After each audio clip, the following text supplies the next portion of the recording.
बच्चों, आज मैं आपको पढ़ाने जा रहा हूँ एंजाइम्स यूज्ड इन इंजीनियरिंग।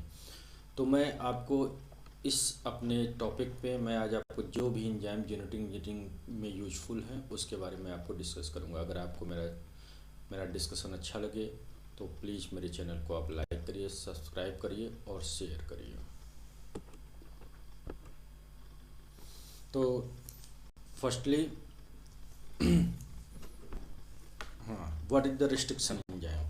जो पहला क्वेश्चन आता है कि रेस्ट्रिक्शन एंजाइम क्या है, तो इसके बारे में हम समझते हैं कि तीन साइंटिस्ट थे, Warner Arber, Daniel Nathans and Hamilton स्पिन, और इन्होंने ही सबसे पहले रेस्ट्रिक्शन एंजाइम को ई कोलाई बैक्टीरिया में डिस्कवर किया था इसको।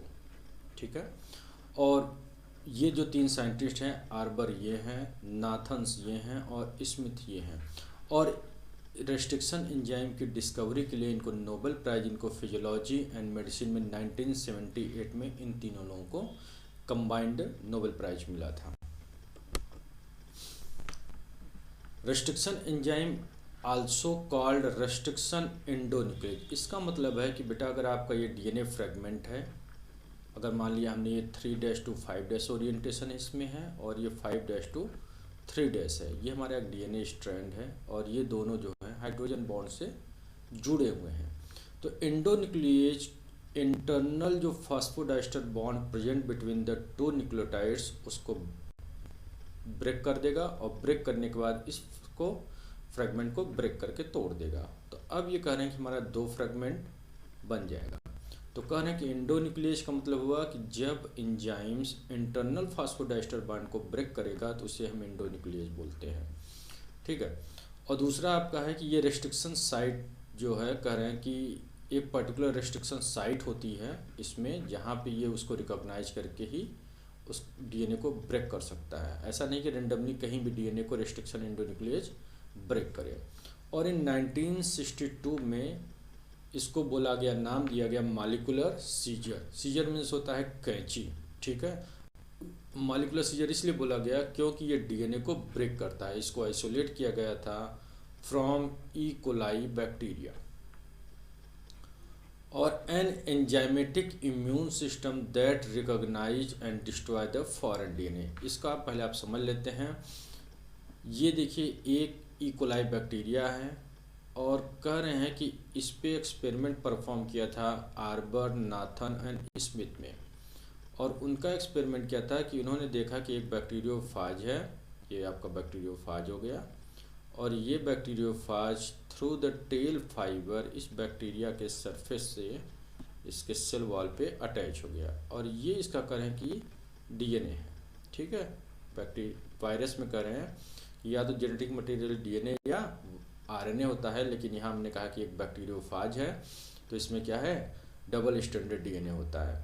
तो ये जो बैक्टीरियोफाज है इसमें एक एंजाइम पाया जाता है जिसका नाम है लाइसोजाइम। ठीक है। और लाइसोजाइम इस बैक्टीरिया के सेल वॉल में एक पोर्स को क्रिएट करता है, और एक ऐसा पोर्स होता है, ट्रांजिएंट पोर्स होता है, ये परमानेंट पोर्स नहीं होता। और इस पोर्स के थ्रू कह रहे हैं कि ये वायरस का जो डीएनए है यहाँ आ जाएगा। और यहाँ पे कहने कि बैक्टीरिया का खुद का डीएनए, ये बैक्टीरियल डीएनए है। ठीक है। कह रहे हैं कि जब ये आ जाता है तो बैक्टीरिया के पास एक ऐसा सब्सटेंस है जो इस वायरल डीएनए को एंट्री को रेस्ट्रिक्ट कर दे रहा है। मतलब ये जब वायरल डीएनए अंदर आया तो बैक्टीरिया के पास एक ऐसा सब्सटेंस है जो इस वायरल डीएनए को ब्रेक कर देता है और वायरस के इन्फेक्शन को बढ़ने नहीं देता है, वायरस की पॉपुलेशन को बढ़ने नहीं देता है। बैक्टीरिया की बॉडी में बैक्टीरिया सर्वाइव करता है। और ये सब्सटेंस जो है, इसी सब्सटेंस का नाम दिया गया रेस्ट्रिक्शन एंजाइम, क्योंकि ये वायरल के डीएनए की एंट्री को रेस्ट्रिक्ट कर रहा है, इसलिए इसका नाम दिया गया रेस्ट्रिक्शन एंजाइम। तो ये लाइन आपको समझ में आ गई होगी, an enzymatic immune system that recognise and destroy the foreign DNA. Clear. तो इसके पास क्या होता है, एक एंजाइमेटिक इम्यून सिस्टम है, जो भी हमने आपको यहाँ पे डिटेल में एक्सप्लेन किया। ठीक है। और ये बेटा एक है हमारा टेस्ट ट्यूब है, टेस्ट ट्यूब बोल सकते हैं, एपेंड्रॉप बोल सकते हैं, या सेंट्रीफ्यूज ट्यूब बोल सकते हैं इसको ट्यूब में। और इस ट्यूब में देखिए यहाँ पे एक डीएनए हम दिखा रहे हैं यहाँ पे कि इस ट्यूब में हमारा डीएनए है और इसमें करें कि रेस्ट्रिक्शन एंजाइम जब आपने डाला, रेस्ट्रिक्शन एंडोन्यूक्लियस जब डाला, तो ये क्या है, मॉलिक्यूलर सीजर है, ठीक है, ये कैंची की तरह एक्ट करेगा और ये कट करता है डीएनए को। और ये डीएनए को देखिए कैसे फाइनली ये सीजर ये डीएनए के जो न्यूक्लियोटाइड्स को ब्रेक करके रिमूव कर दे रहा है। तो देखिए सिंगल जीन ऑफ इंटरेस्ट, जो जीन आपको चाहिए उसके अकॉर्डिंग आप रेस्ट्रिक्शन एंजाइम यूज करेंगे, और ये रेस्ट्रिक्शन साइट एक पर्टिकुलर सीक्वेंस पे ही वर्क करता है। इस सीक्वेंस को बोलते हैं रेस्ट्रिक्शन साइट और रिकॉग्निशन साइट। तो वहाँ पे जाके उसको रिकॉग्नाइज करेगा, उसको ब्रेक कर देगा वहाँ पे, और वहाँ से कह रहे हैं कि जो सिंगल न्यूक्लियोटाइड है वो रिमूव हो जाएगा। देख रहे हैं कि इसमें लिखा है कि all of this happens in a test tube, ठीक है। तो इस टेस्ट ट्यूब में हमने कहा डीएनए है, रेस्ट्रिक्शन एंजाइम आपने डाला और वो एक पर्टिकुलर रेस्ट्रिक्शन साइट पे वर्क करके और इस सिंगल जीन ऑफ इंटरेस्ट जो आपको रिक्वायर्ड है उसको ये क्लीव कर देगा। Restriction endonuclease restrict the virus, ठीक है, तो वायरल डीएनए की एंट्री को। और देखिए वही लाइन लिखा है, viral genome is destroy upon the entry by the enzyme which known as restriction enzyme, ठीक है। और देखिए एंडोन्यूक्लियस का मतलब होता है, एंडो मीन्स होता है इनसाइड और न्यूक्लियस माने कट न्यूक्लिक एसिड। तो मैंने यही आपको यहाँ बताया था पहले कि ये हमारा 3' to 5' अगर डीएनए है तो हम कह रहे हैं कि यहाँ कॉर्नर पे नहीं, ये कहाँ वर्क करता है, इंटरनल फास्फोडाइस्टर बॉन्ड, क्योंकि एक न्यूक्लियोटाइड और दूसरे न्यूक्लियोटाइड के बीच में बॉन्ड होता है फास्फोडाइस्टर बॉन्ड, फास्फोडाइस्टर बॉन्ड्स होता है। तो ये जो फास्फोडाइस्टर बॉन्ड्स है तो इसको कह रहे हैं कि इंटरनल फास्फोडाइस्टर बॉन्ड को ये कह रहे हैं कि ब्रेक कर देगा, ठीक है। तो इसलिए इसका नाम पड़ गया एंडोन्यूक्लियस, क्योंकि ये इंटरनल फास्फोडाइस्टर बॉन्ड को ब्रेक करता है। नेक्स्ट क्वेश्चन यहाँ पे है, why don't bacteria destroy their own DNA, sorry why do not bacteria destroy their own DNA with their restriction enzymes. तो इसका आंसर क्या है कि बैक्टीरिया के पास खुद एक होता है डैम मेथाइलेज, और ये डैम मेथाइलेज एंजाइम बैक्टीरिया के डीएनए को, जो बैक्टीरिया का डीएनए होगा उसमें मेथाइल ग्रुप ऐड कर देता है, मेथाइल ग्रुप ऐड कर देगा, ठीक है, ये CH3। और मान लीजिए एक ये रेस्ट्रिक्शन साइट था, सपोज करिए GAATTC, ये एक रेस्ट्रिक्शन साइट था, तो इसके कॉम्प्लीमेंटरी जो डीएनए है 3' to 5' और ये है आपका 5' to 3'। तो करें जो इसके कॉम्प्लीमेंटरी होगा वो G होगा, इसके T के कॉम्प्लीमेंटरी A होगा, इस T के कॉम्प्लीमेंटरी A होगा, इस A के कॉम्प्लीमेंटरी T होगा और इस A के T होगा और G बाइंड होगा C से। तो यहाँ पे कह रहे हैं कि ये मेथाइल ग्रुप जो होता है इस एडेनिन पे कह रहे हैं एक मेथाइल ग्रुप ये यहाँ पे ऐड कर देगा। तो अब क्या होगा कि जब रेस्ट्रिक्शन एंजाइम तो प्रेजेंट है, लेकिन वो क्या करेगा, वायरस का जो डीएनए अंदर आया है उसको ही केवल ब्रेक करेगा, क्योंकि वो नॉन मिथाइलेटेड होता है, जबकि बैक्टीरिया का डीएनए मिथाइलेट हो जाता है। इस वजह से ये अपने डीएनए को नहीं कट करता है, जबकि वायरस के डीएनए को ब्रेक कर देता है। तो अब यहाँ हम आपको बताते हैं आरएम सिस्टम। आरएम मतलब होता है, आर मतलब रेस्ट्रिक्शन, एम मीन्स मॉडिफिकेशन, ठीक है, रेस्ट्रिक्शन मॉडिफिकेशन सिस्टम बोलते हैं इसको।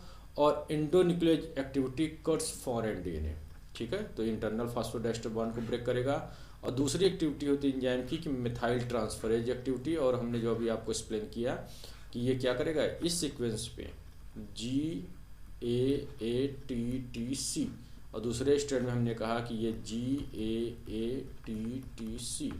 तो हमने कहा कि ये जो A पोजीशन है यहीं पे कह रहे हैं कि मिथाइल ग्रुप को ऐड कर देगा, और इस वजह से कह रहे हैं कि ये अपने डीएनए को ब्रेक नहीं करता।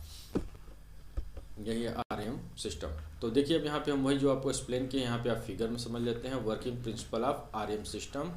और देखिए यह एक नॉन मिथाइलेटेड, देखिए अनमिथाइलेटेड DNA means non methylated DNA है, ठीक है, और ये किसका हो गया, ये बैक्टीरिया का डीएनए है। और करें इसमें जो रेस्ट्रिक्शन एंजाइम अप्लाई किया गया EcoR1, ये क्या करेगा, GAATTC, ये एक पैलिंड्रोमिक सीक्वेंस है, देखिए ये एक पैलिंड्रोमिक सीक्वेंस है, इसके अपोजिट देखिए GAATTC। तो इधर से आपने पढ़ा और इधर भी पढ़ेंगे, जब सीक्वेंस सेम होता है उसे हम पैलिंड्रोमिक सीक्वेंस करते हैं, और यही हमारा कारण रेस्ट्रिक्शन साइट है इस एंजाइम का, और ये ब्रेक करता है जी और ए के बीच में जो फॉस्फोडाइस्टर बॉन्ड है उसको ये रिकॉग्नाइज करेगा, उसको ब्रेक कर देगा। तो देखिए यहाँ एक कट लगा और ब्रेक कर दिया, और दूसरा कट लगा यहाँ पे, तो अब देखेंगे आपको ये फ्रेगमेंट जो है ये इधर सेपरेट आउट हो जाएगा इधर। तो अब देखिए यहाँ पे ये क्लीवेज हो गया, और करें कि ये देखिए स्टिकिन का फॉर्मेशन हुआ, अब यहाँ हुआ, और यहाँ ऊपर वाले स्ट्रैंड में एक जी बचा क्योंकि यहीं पे स्ट्रैंड पे कट लगा और एक ब्रेक कर दिया। ये अनपेयर्ड है यहाँ पे क्योंकि सारे सीक्वेंस इधर होगा सेपरेट, और यहाँ पे ये है। तो इस एंड को देखिए, इसको ऐसे समझते हैं लाइक दिस, ऐसे स्ट्रक्चर को तो आपको और अच्छे समझ में आएगा। तो ऐसे स्ट्रक्चर को हम बोलते हैं स्टिकी एंड, ठीक है, ये हो गया आपका स्टिकी एंड। अगर सपोज करिए अगर यहीं पे हमको ये एंड मिला होता लाइक दिस मैनर, तो इसको हम बोलते हैं blunt and,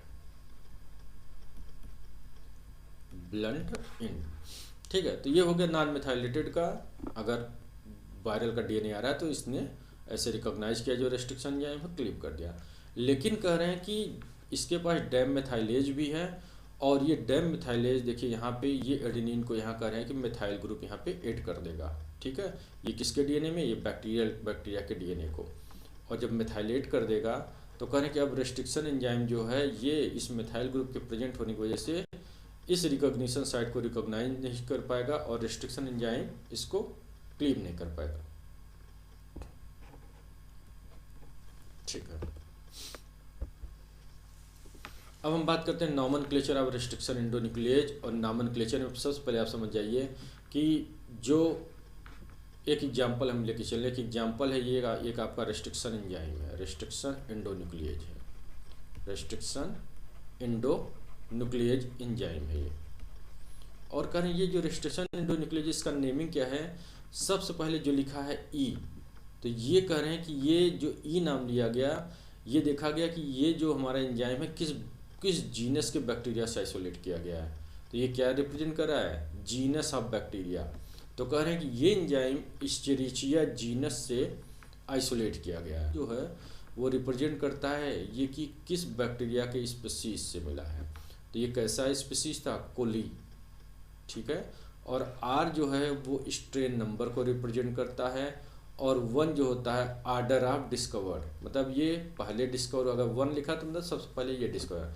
eco are second होता तो वो क्या है, वो इसके बाद सेकंड नंबर वाला डिस्कवर हुआ। तो ये क्या रिप्रेजेंट करता है, तो आर्डर ऑफ डिस्कवरी, ठीक है।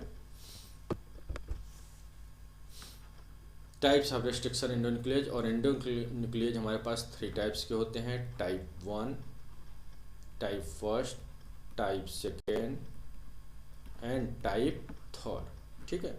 तो अब हम 1-1 आपको बताते हैं क्या एक्टिविटीज है, क्यों बेटर है। तो ये जान लीजिए आप कि मेन रेस्ट्रिक्शन एंडोन्यूक्लिएज एंजाइम जो होता है वो टाइप 2 टाइप का होता है। तो आप बोल सकते हैं कि मेन रेस्ट्रिक्शन एंजाइम, अगर आपसे कोई पूछेगा तो मेन रेस्ट्रिक्शन एंजाइम कौन सा है, रेस्ट्रिक्शन एंडोन्यूक्लिएज 3 टाइप्स का होता है, और जिसमें से हम करेंगे टाइप 2 जो होता है यही मेन रेस्ट्रिक्शन एंडोन्यूक्लिएज एंजाइम है, और इसी का यूज होता है हमारे जेनेटिक इंजीनियरिंग में।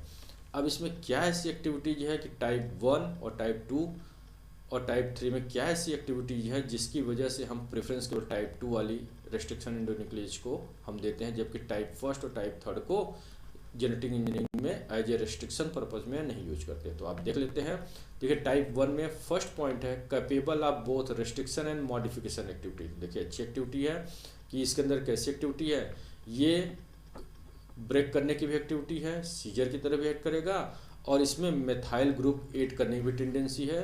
तो ये क्या करेगा, ये एंजाइम जो है ये वायरस के डीएनए को ब्रेक करेगा और अपने डीएनए को बचा भी सकता है, क्योंकि ये मेथाइल ग्रुप ऐड कर सकता है। सेकंड चीज, इसके टाइप फर्स्ट की एक्टिविटी के लिए कोफैक्टर्स की रिक्वायरमेंट है, और एक कोफैक्टर है एस एडिनोसिल मेथियोनिन, और इसको शॉर्ट फॉर्म में रिप्रेजेंट करते हैं ADO-MET। और टाइप 1 जो है एक्टिविटी परफॉर्म करने के लिए एनर्जी की जरूरत होती है, और energy in the form of ATP use करता है, और magnesium ion also required for their full activity, ठीक है। तो ये हो गया आपका, मैग्नीशियम भी रिक्वायर्ड है, और इसमें कंटेन्स 2R मतलब 2 restriction site subunit, 2 methylation subunits and one specificity subunit, ठीक है। और लास्ट वन क्या है, cleave DNA at random length from recognition site. तो इसका मतलब हुआ कि ये मान लीजिए हमारा डीएनए है जिसका ओरिएंटेशन 3' to 5' है और इसका ओरिएंटेशन है 5' to 3'। और यहाँ पे हमने कहा एक हमारा सीक्वेंस है रिकॉग्निशन साइट GAATTC, ठीक है। ये हमारा है, यहाँ हमने कहा GAATTC, ये हमारा रिकॉग्निशन साइट है। तो इसका सबसे बड़ा ड्रॉबैक क्या है कि ये एंजाइम जो होता है ये रिकॉग्निशन साइट से नियर अबाउट 1000 अवे डिस्टेंस पे, 1000 नियर अबाउट 1000 डिस्टेंस पे आके यहाँ डीएनए के फ्रेगमेंट को ये ब्रेक करता है। इसका सबसे बड़ा जो ड्रॉबैक है कि रिकॉग्निशन साइट से 1000, मतलब मेनली कहाँ करना चाहिए हमारे रेस्ट्रिक्शन एंजाइम को, रिकॉग्निशन साइट पे। लेकिन एक्चुअल में कह रहे हैं कि टाइप 1 वाले का जो मेन ड्रॉबैक है कि ये रिकॉग्निशन साइट से near about 1000 nucleotide distance away जो है वहाँ पे डीएनए को ब्रेक करता है, इसलिए हमारे ये यूजफुल नहीं हमारे रेस्ट्रिक्शन पर्पज से, ठीक है। इसलिए इसका जेनेटिक इंजीनियरिंग में टाइप 1 का यूज नहीं किया जाता है। अब आती है रेस्ट्रिक्शन एंडोन्यूक्लियस टाइप 2 का, और इसमें देखिए these are the most commonly available and used in restriction enzyme. तो मैंने पहले आपको बताया कि main restriction enzyme which used in genetic engineering are type 2 type, ठीक है। सेकेंड पॉइंट देखते हैं, they are composed of only one subunits, means इसमें क्या होगा, methylation activity and restriction site की जो सब यूनिट्स हैं वो सेपरेट होती हैं। Their recognition site are usually undivided and palindromic and 4 to 8 nucleotide length। तो मतलब क्या है कि ये जो होता है 4 to 8 तक के जो रिकॉग्निशन साइट है उसको आपका ये रेस्ट्रिक्शन साइट को ही रिकॉग्नाइज करता है, 4 to 8 को। And then they recognise and cleave the DNA at the same site. तो इसका जो इस एंजाइम को यूज करने का जो मेन पर्पज है उसका ये है कि ये हमने कहा ये हमारा रिकॉग्निशन साइट है जहाँ पे हमारा एंजाइम ये वर्क करेगा। और यहाँ मैंने मान लीजिए सीक्वेंस रखा GAATTC और यहाँ हमने कहा कि इसके कम्प्लीमेंट्री GAATTC है। तो ये कह रहे हैं कि ये तो रिकॉग्नाइज तो कर रहा है उसको, और ये कह रहा है कि जहाँ पे रिकॉग्नाइज करता है वहीं पे ये जाके क्लिप करता है और इसको फ्रेगमेंटेड कर देगा लाइक दिस मैनर, जिसको हम बोलते हैं स्टिकी एंड, ठीक है, ये कर देगा।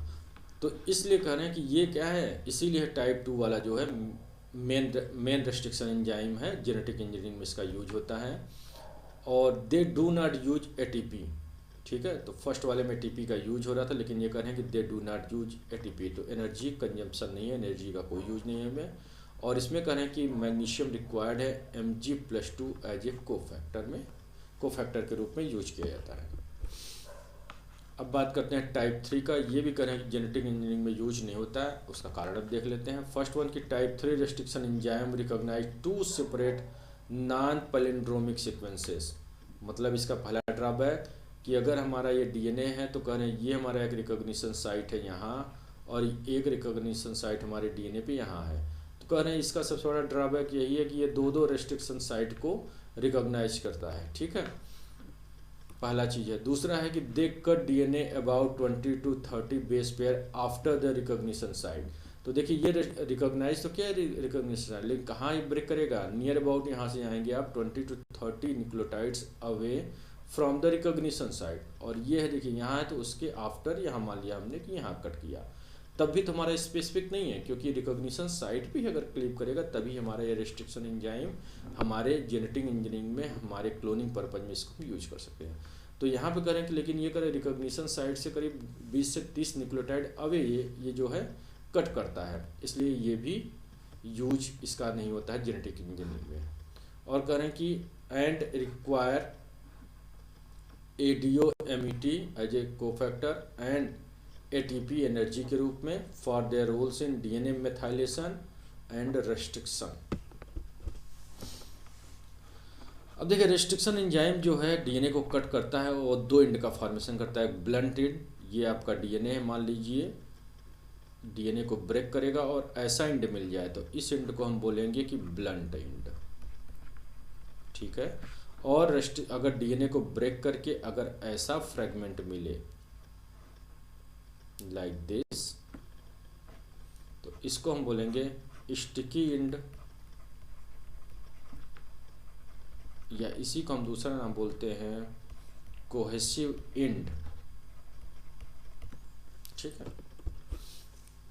अब देखिए यहाँ पे रिकॉग्निशन एंड क्लीवेज सीक्वेंस देख लेते हैं हम। और EcoR1 का जो रिकॉग्निशन सीक्वेंस है GAATTC, ये आपको याद रखना है। ठीक है, तो ये डीएनए है और कह रहे हैं कि ये डबल स्ट्रैंडेड डीएनए है और इसमें ये रिकॉग्निशन साइट है। और इसमें ये कौन सा वर्क कर रहा है, तो आप बोलेंगे टाइप 2 रिस्ट्रिक्शन एंजाइम। और ये क्लीव करेगा और ये क्लीवेज पैटर्न देखिए ऐसा मिल रहा है, तो ये कैसा एंड है ये, तो आप बोलेंगे स्टिकी एंड।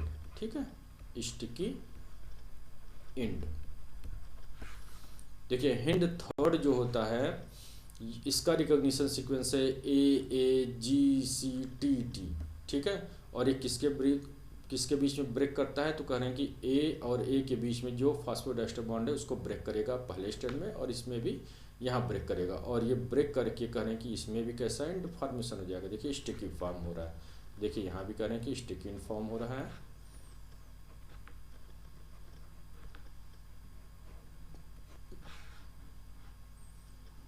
BAM-H1, और कह रहे हैं कि ये भी कह रहे हैं कि 6 बेस कटर है GGATCC सीक्वेंस को ये रिकॉग्नाइज करता है और ब्रेक करता है phosphodiester bond which present between the G and G। ठीक है, तो यहाँ पे भी देखिए इससे भी हमको कैसा मिल रहा है, स्टिकी एंड ही मिलेगा। ठीक है, ये स्टिकी एंड मिल रहा है। अब कह रहे हैं SAU3A, ये जो एंजाइम है ये कह रहे हैं कि ये कितना है, 4 बेस कटर है। ठीक है, 4 बेस पेयर कटर होता है। और यहाँ पे कह रहे हैं कि ये जो इसका रिकॉग्निशन साइट है वो इस रिकॉग्निशन साइट से कह रहे हैं कि पहले ही कट कर देता है। तो इसका मतलब क्या हुआ, यहाँ कट करेगा तो ये सीक्वेंस तो बाहर हो गया। तो देखिए यहाँ पे ये कैसे मिलेगा सीक्वेंस लाइक दिस, और इसमें ऐसे, तो ये भी स्टिकी एंड हो गया। और कह रहे हैं HAE थर्ड, ये कह रहे हैं कि 4 बेस कटर है और ये G के बीच कह रहे हैं कि G और C के बीच में जो सीक्वेंस होता है उसको ब्रेक करेगा। और अब कह रहे हैं कि ये डीएनए जो ब्रेक होके मिला इसी को हम बोलते हैं ब्लंट एंड, ब्लंट एंड। ठीक है, अब बेटा हम बता रहे हैं आपको कि आइसोसाइजोमर्स क्या होते हैं। ठीक है, आइसोसाइजोमर्स बताएंगे आपको, फिर नियोसाइजोमर्स बताएंगे, फिर कैडोआइसोमर्स बताएंगे। तो देखिए पहले देखिए रेस्ट्रिक्शन एंजाइम कह रहे हैं कि restriction endonuclease that recognise the same sequence are isoschizomers. मतलब आप समझिए कि हमने कहा एक डीएनए है और इसमें एक सीक्वेंस है GAATTC। ठीक है, इसके अपोजिट भी होगा क्योंकि कॉम्प्लीमेंट्री जुड़ा हुआ है एक दूसरे से, TTC। तो देखिए ऐसे दो एंजाइम रेस्ट्रिक्शन एंडोन्यूक्लिएज एंजाइम जो सेम रेस्ट्रिक्शन साइट को रिकॉग्नाइज कर रहे हैं, इसका मतलब हुआ कि ये डीएनए का सेम रेस्ट्रिक्शन साइट को कह रहे हैं कि ऐसे दो एंजाइम जो उसको रिकॉग्नाइज कर रहा है एक ही रेस्ट्रिक्शन साइट को, तो उस ऐसे एंजाइम्स को हम बोलेंगे वो दोनों क्या हैं, आइसोसाइजोमर्स हैं। इसका एग्जांपल देखिए SPH1 restriction endonuclease and BB1 जो होता है रेस्ट्रिक्शन एंजाइम, देखिए ये इसका रिकॉग्निशन साइट है CGTACG और यहाँ पे कह रहे हैं CGTACG। तो ये क्या होंगे, एक दूसरे के आइसोमर। तो ठीक है, आइसोसाइजोमर्स होंगे।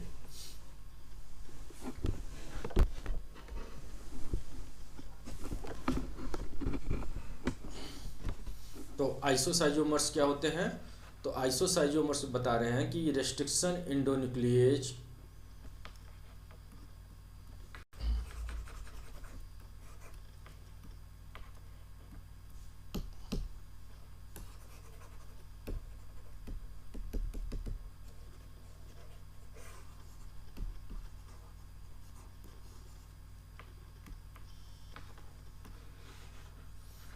अब हम आपको बताने जा रहे हैं आइसोसाइजोमर्स क्या होते हैं। तो आइसोसाइजोमर्स होते हैं restriction endonuclease that recognise the same sequence are known as isoschizomers. इसका मतलब हुआ कि अगर ये डीएनए सीक्वेंस है और इसमें हमने कहा एक सीक्वेंस है GAATTC और यहाँ पे है सीक्वेंस GAATTC, तो कह रहे हैं कि ऐसे दो एंजाइम्स, दो एक ही रेस्ट्रिक्शन एंजाइम को, एक रेस्ट्रिक्शन साइट को रिकॉग्नाइज करते हैं और उसी को कह रहे हैं कि रिकॉग्नाइज करेंगे, उसी को वहाँ पे क्लिप कर देंगे। तो ऐसे दोनों एंजाइम को हम एक दूसरे को क्या बोलते हैं, ये क्या है, आइसोसाइजियोमर्स। और एग्जांपल है SPH1 और BBU1, ये आपको याद रखना पड़ेगा। और इसका जो रिकॉग्निशन साइट्स है CGTAC/G, CGTAC/G, ये दोनों क्या हैं, एक ही रेस्ट्रिक्शन साइट को रिकॉग्नाइज कर रहे हैं, तो इसलिए एक दूसरे के आइसोसाइजियोमर्स हैं। देखिए इसमें क्या है, an enzyme that recognise the same sequence but cut it differently, और उसे हम बोलेंगे नियोसाइजियोमर्स। मतलब क्या है कि ये डीएनए एक है और यहाँ पे जो सीक्वेंस है रिकॉग्नाइज कर रहा है, मान लीजिए GAATTC है और यहाँ इसके अपोजिट GAATTC है, तो रिकॉग्नाइज तो सेम सीक्वेंस को कर रहा है, लेकिन ये कट जो होता है डिफरेंटली। मान लीजिए सपोज करिए हमने ये एंजाइम बताया, तो एक एंजाइम यहाँ कट कर रहा है, दूसरा एंजाइम कर रहे हैं कि नहीं यहाँ कट कर रहा है। तो ऐसे जो एंजाइम एक दूसरे को होते हैं उसे बोलते हैं हम नियोसाइजियोमर्स, ठीक है। और फॉर एग्जांपल के लिए एंजाइम का नाम है SMA1, इसको समावन बोलते हैं, और एक जमावन आपको याद करने के लिए है XMA। तो ये जो रिकॉग्निशन सीक्वेंस है इसका भी देखिए CCC/G है, और इसका भी रिकॉग्निशन सीक्वेंस क्या है, CCG और GGG है। लेकिन कह रहे हैं कि लेकिन ये कहाँ कट करता है, ये मिड में कट करता है और एक ब्लंट एंड का फॉर्मेशन करता है समावन। देखिए ऐसे कट करेगा, ब्लंट एंड का फॉर्मेशन करेगा, जबकि जमावन क्या कर रहा है, ये कट करेगा C के बीच में और ऐसा एक सीक्वेंस बनेगा इसमें ऐसे, और ये वाले में कह रहे हैं कि ये कैसे बनाएगा, इसमें सारे सीक्वेंस हो जाएंगे। तो ये लगभग बात कर सकते हैं, तो ये स्टिक एंड को फॉर्म करेगा, लेकिन ये कह रहे हैं कि मिड में कट करता है। तो आप समझ गए कि ऐसे दो एंजाइम्स जो एक ही सीक्वेंस को रिकॉग्नाइज करें लेकिन वो कट डिफरेंट पोजीशन में करें, तो ऐसे एंजाइम्स को नियोसाइजियोमर्स कहते हैं।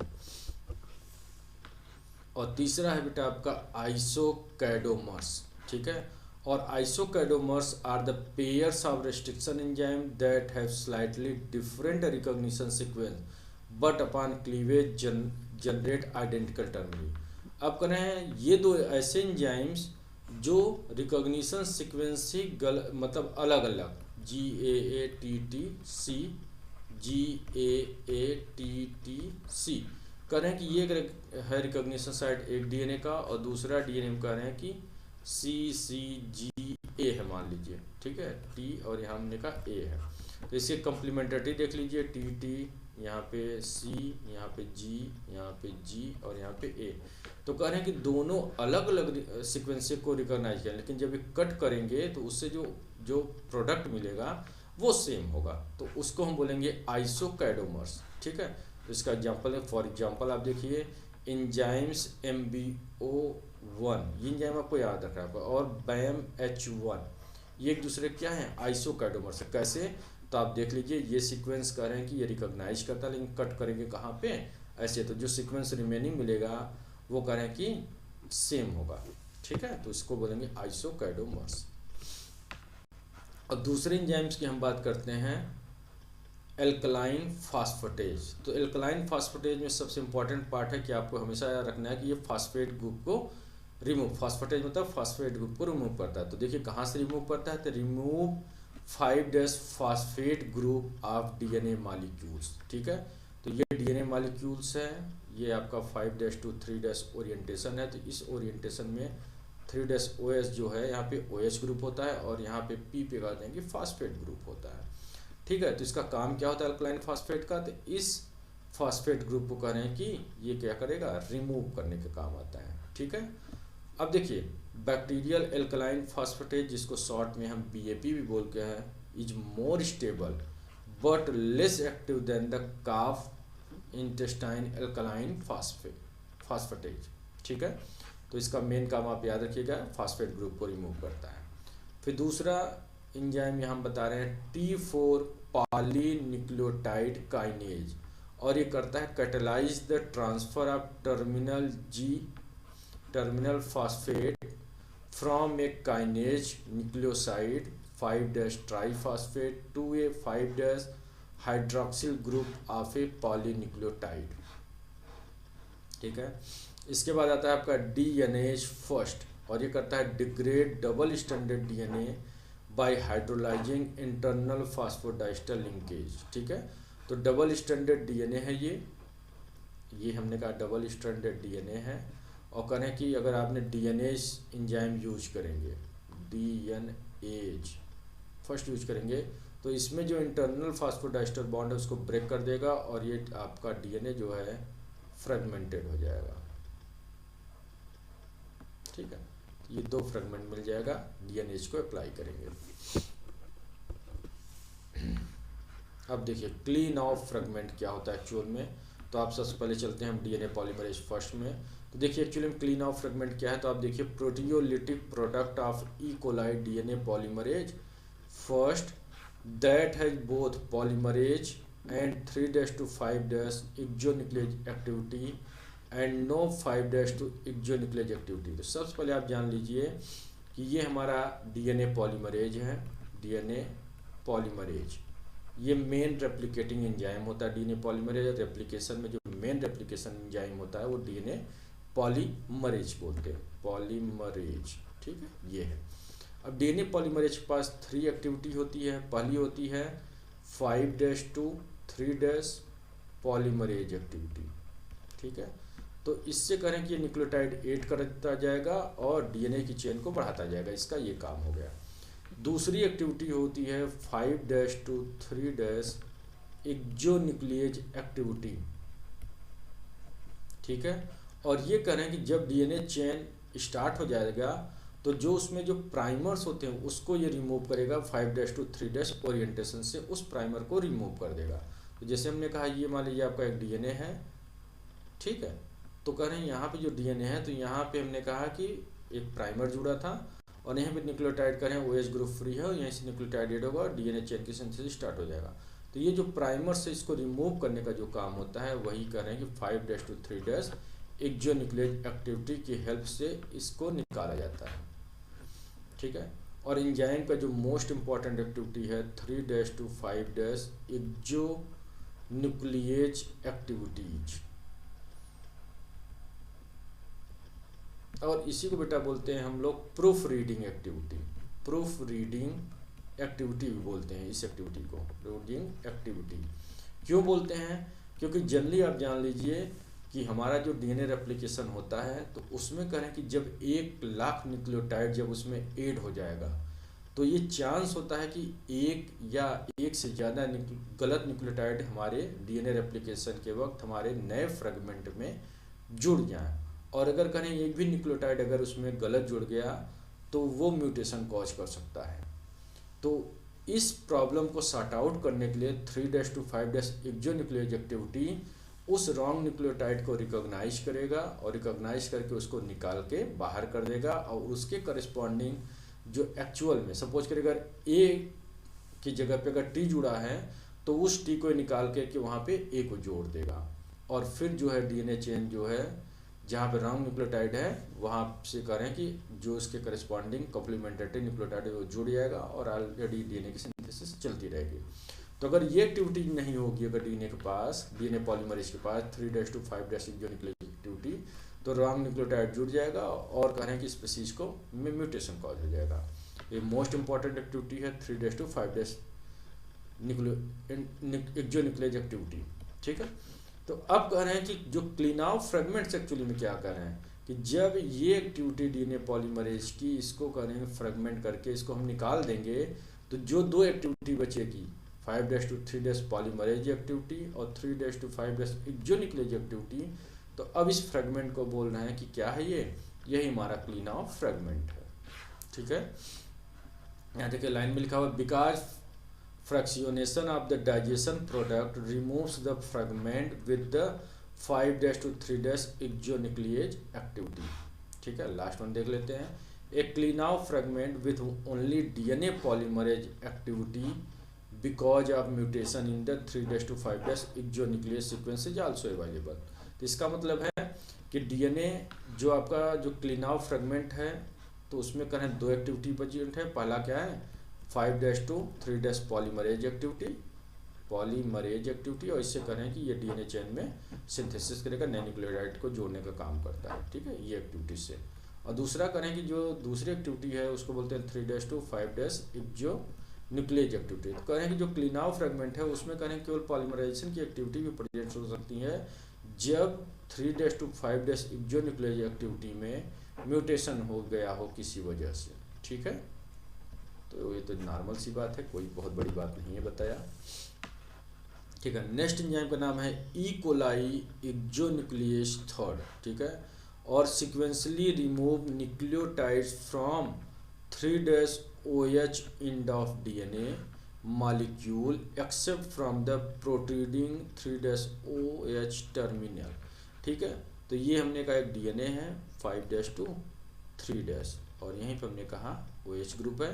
तो ये करें एक्सोन्यूक्लियेज थर्ड जो होता है ये क्या करेगा, इस हाइड्रोक्सिल ग्रुप को यहाँ से रिमूव करने का काम आता है एंजाइम को। और ये इंपॉर्टेंट है मूंग बीन न्यूक्लियेज, ये होता है सिंगल स्टैंडर्ड डीएनए, ये आपको इम्पॉर्टेंट है, याद रखना है, single stranded DNA and RNA endonuclease, ठीक है। तो कैसा है ये, single stranded DNA and RNA endonuclease होता है। Nuclease BAL31 degrade both 3-2 5- end of DNA without internal cleavage, ठीक है। तो ये भी इम्पॉर्टेंट है, वेरी इंपॉर्टेंट, न्यूक्लियेज BL31।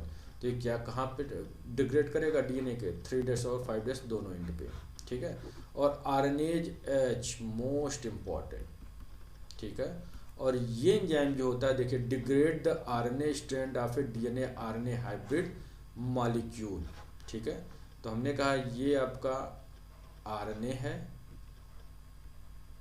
और ये आपका करें कि डीएनए है, तो ये क्या है, हाइब्रिड ही तो बना है। तो कह रहे हैं इसको ब्रेक करके रिमूव करने काम आता है, ये आरएनए स्ट्रैंड को ब्रेक कर देगा डीएनए आरएनए हाइब्रिड में, ठीक है।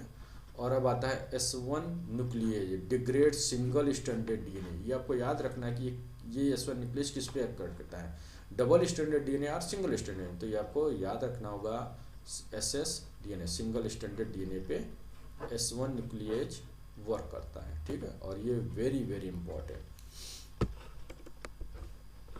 ठीक है। नेक्स्ट एंजाइम पॉलीमरेज, ठीक है। तो adds AMP adenosine monophosphate from ATP to the 3- end of mRNA, ठीक है। ये एक mRNA चेन है 5- 3- और यहाँ पे कह रहे हैं कि ये AMP को एड करता है, ठीक है। इसका अगर हम इसको यूज करेंगे तो AMP एड कर देगा।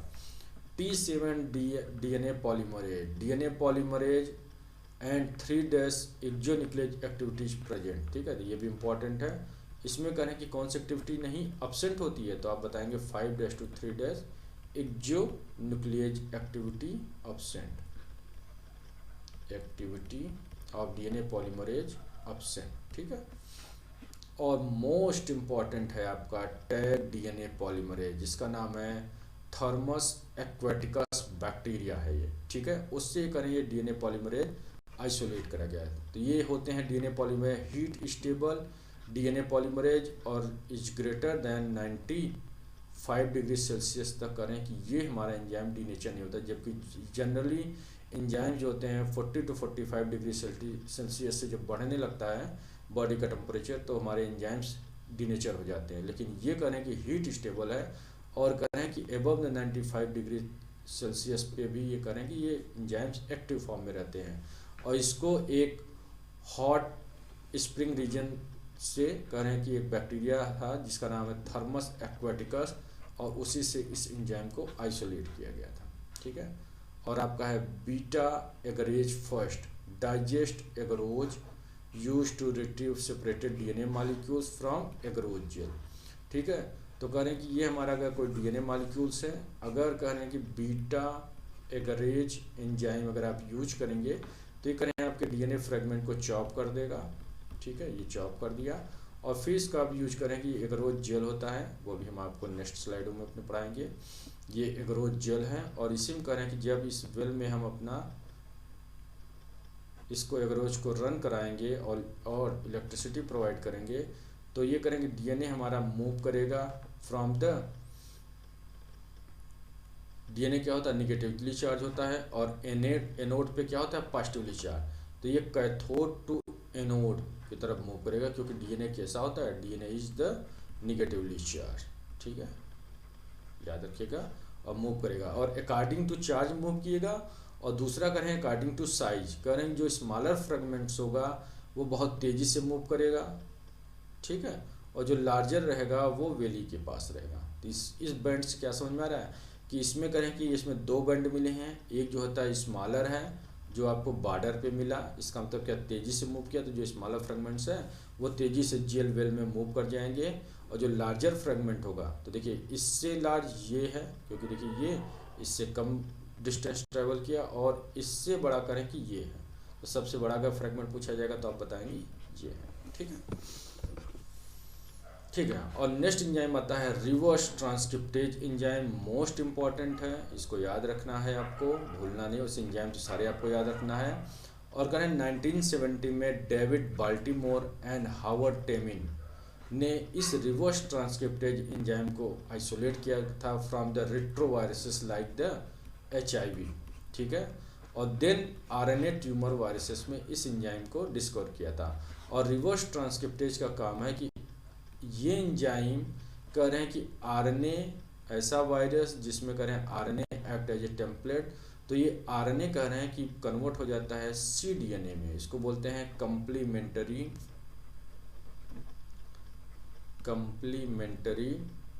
DNA, ठीक है। और ये DNA फिर चेंज होता है, यहाँ पे कौन सा एंजाइम वर्क करेगा, रिवर्स ट्रांसक्रिप्टेज,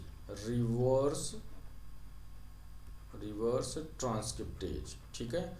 और ये क्या करेगा, RNA को एज ए टेम्पलेट यूज करेगा, और क्या बना देगा इससे, cDNA, फिर cDNA से RNA बनेगा by the process of transcription, ठीक है। और RNA से बनता है protein by the process known as translation. और कहने कि जब DNA से DNA कॉपी बनता है तो उसको हम बोलते हैं DNA रेप्लिकेशन, ठीक है। तो ये आपको हम चारों बात बता दिए। तो कह रहे हैं कि रिवर्स ट्रांसक्रिप्टेज का काम क्या है, कह रहे हैं कि आप ऐसे ऑर्गेनेल जिसमें RNA ही जेनेटिक मटेरियल है और उसमें करें वो एक्ट करता है RNA टेम्पलेट, तो सबसे पहले वो कम्प्लीमेंट्री DNA बनाता है, फिर वो कम्प्लीमेंट्री DNA RNA बनाएगा, RNA से फिर प्रोटीन बनेगा। जबकि आपको पता होगा कि DNA से RNA बनता है और RNA से प्रोटीन, ठीक है, लेकिन रिवर्स ट्रांसक्रिप्टेज में RNA से पहले DNA बनता है, वो भी cDNA, ठीक है। DNA लाइगेज एंजाइम, और इसी को हम बोलते हैं मॉलिक्यूलर ग्लू। और ग्लू का काम क्या होता है, चिपकाना, ठीक है, मैं हिंदी में लिख दे रहा हूँ, चिपकाना काम होता है, ठीक है ना। तो आपको पता है ये ग्लू की तरह एक्ट करता है, ठीक है। और ये किसको ग्लू करता है, DNA को, क्योंकि DNA लाइगेज है, मतलब DNA के जोड़ने में काम आता है, ठीक है। और by creating a phosphodiester bond, तो कैसे, देखिए आपको पता है कि एक DNA है ये, इसमें कई न्यूक्लियोटाइड्स है, क्योंकि DNA क्या होता है, पॉलीमर ऑफ न्यूक्लियोटाइड्स, तो कई न्यूक्लियोटाइड्स होंगे और सब न्यूक्लियोटाइड फास्फोडाइस्टर बॉन्ड। सपोज करिए हमने कहा ये एक हमारा न्यूक्लियोटाइड है, 2 है, 3 है, 4 है, 5 है, मान लीजिए सपोज करिए एक डी हमारा 5 न्यूक्लियोटाइड उससे बना हुआ है, ठीक है। ये फास्फोडाइस्टर बॉन्ड है, ये फास्फोडाइस्टर, दोनों क्या है, सारे न्यूक्लियोटाइड्स फास्फोडाइस्टर बॉन्ड से एक दूसरे से जुड़े हैं। और कह रहे हैं कि यहाँ पे ब्रेक हो गया और ये टूट गया, ठीक है, ये मान लिया यहाँ पे टूट गया, ये टूट गया, ये फ्रेगमेंट, ये तो तोड़ने का जो काम किया उसका नाम हो गया रिस्ट्रिक्शन एंडोन्यूक्लिएज, ठीक है। लेकिन करें अब इसको जोड़ना है, तो जोड़ने के लिए जो काम आता है वो लाइगेज करेगा, ठीक है। DNA जोड़ा तो DNA ligase by creating a phosphodiester bond, ये क्या यहाँ क्रिएट करता है, फास्फोडाइस्टर बॉन्ड, इसलिए इसको कहते हैं मॉलिक्यूलर ग्लू बोलते हैं इसको, ठीक है। अब देखिए यहाँ पे आप देख लेते हैं, और DNA लाइगेज में कह रहे हैं कि ये आपका एक DNA स्ट्रैंड है, और यहाँ पे कह रहे हैं कि ये DNA यहाँ पे एक क्या हुआ, निक ट्रांसलेशन, मतलब एक गैप है, ठीक है। और यहाँ पे देखिए, यहाँ पे फास्फोडाइस्टर बॉन्ड नहीं बना है, यहाँ पे कहें G में OH ग्रुप फ्री है, और इस G में करें 5' सीक्वेंस होगा, देखिए ये आपका 5'2'3' ओरिएंटेशन होगा, तो यहाँ एक OH ग्रुप फ्री है। और यहाँ से देखेंगे जब आप सीक्वेंस में, तो यहाँ पे करेंगे कैसा होगा, 5'2'3' होगा, ठीक है। और यहाँ पे देखिए कह रहे हैं कि यहाँ भी मान लीजिए फास्फोडाइस्टर बॉन्ड नहीं बना है, तो ये आपस में क्या सेपरेट है, और ये 3'OH हो गया और ये 5' फास्फेट। कहें जब निक का ट्रांसलेशन होगा, इसके लिए एंजाइम जो यूज होता है T4 DNA लाइगेज, ये एंजाइम का नाम है, ये निक ट्रांसलेशन में हेल्प करता है। निक मतलब क्या है, जो गैप है प्रेजेंट है जिसमें फास्फोडाइस्टर बॉन्ड प्रेजेंट नहीं है दो न्यूक्लियोटाइड के बीच में। तो देखिए ये हो गया आपका फास्फोडाइस्टर बॉन्ड्स को क्रिएट कर दिए, ठीक है, और ये गैप फिल हो गया। यहाँ भी फास्फोडाइस्टर बॉन्ड क्रिएट हो गया और ये गैप फिल हो गया, ठीक है, ये हो गया। अब सेकंड बी पार्ट में देखते हैं कि दो फ्रेगमेंट है, मान लीजिए एक फ्रेगमेंट ये है, ये आपका है 5'2'3' और ये आपका हो गया 5'2'3'। दूसरा फ्रेगमेंट है ये 5'2'3' और ये आपका है 3'2'5'। अब दोनों फ्रेगमेंट जोड़ना है, तो यहाँ पे यूज होगा T4 DNA लाइगेज एंजाइम, और लाइगेज लगा है मतलब क्या है, ग्लू है, जोड़ेगा by creating the phosphodiester bond, ठीक है। यहाँ पे वर्क करेगा और यहाँ पे वर्क करेगा और ये क्रिएट कर दिया फास्फोडाइस्टर बॉन्ड को, और दोनों स्ट्रैंड कर रहे हैं जुड़ गया, ठीक है। अब देखिए दोनों स्ट्रैंड आपस में जुड़ गए। तो ये आप बताएंगे DNA लाइगेज का काम होता है जोड़ने का by creating the phosphodiester bond present between the nucleotides. तो ये हो गया आपका। और अब जो आपका मोस्ट इम्पॉर्टेंट पार्ट है वो है कि चैनल को आप सब्सक्राइब करिए, लाइक करिए और शेयर करिए। और अगर आपको समझ में आ रहा है